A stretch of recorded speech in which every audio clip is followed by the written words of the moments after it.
कलिंगा घाटी में भूस्खलन घटना को बीतला 2 दिन। गंजाम और कंधमाल जिला को जोगाजोग संपूर्ण बंद। घटनास्थल में उभय कंधमाल और गंजाम जिलार प्रशासन पहुंची स्थिति अनुध्यान करिसेंति। घाटी रास्ता उपरू पत्थर खंड और माटी अतड़ा सफेई कार्य जारी रही। सेपटे घाटी मरामती कार्य खूब शीघ्र कराजिबाकु मुख्यमंत्री दृष्टि आकर्षण करा जायछि। एने भंजनगर विधायक प्रद्युम्न कुमार नायक सूचना दैछंती। उदयगिरी अंचल में बादल फटा वर्षा फल कलिंगा घाटी में भूस्खलन होता। पहाड़ पानी आसी 40 रु 50 फुट रास्ता धोई जाई विभिन्न स्थान को जोगाजोग विच्छिन्न होता। जो भाव में कलिंगा घाटी में भूस्खलन घटना को 2 दिन बीतीगला। गंजाम और कंधमाल जिला को एवं भी जोगाजोग संपूर्ण बंद रही।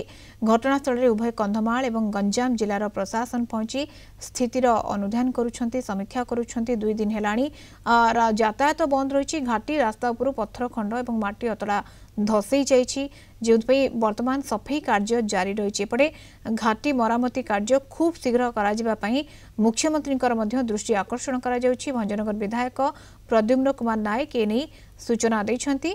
उदयगिरी अंचल में बादल फटा वर्षा होइथिला एवं जहा फल कलिंगा घाटी में एभली भूस्खलन होइथिला, जहा फल माटी अतड़ा धसई पशिछि एवं रास्तार बड़ बड़ खंड माटी अतड़ा एवं पहाड़ खंड आसी पड़िछि एवं जहां सफेई कार्य एबे भी जारी रही। यातायात संपूर्ण बंद रही कलिंगा घाटी में।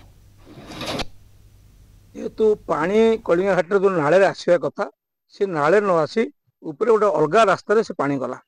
से मतलब देखला मो धारणा भी थिला जे आउ वर्षा हबनी, जहाँफल पानी अधिक आसोनी।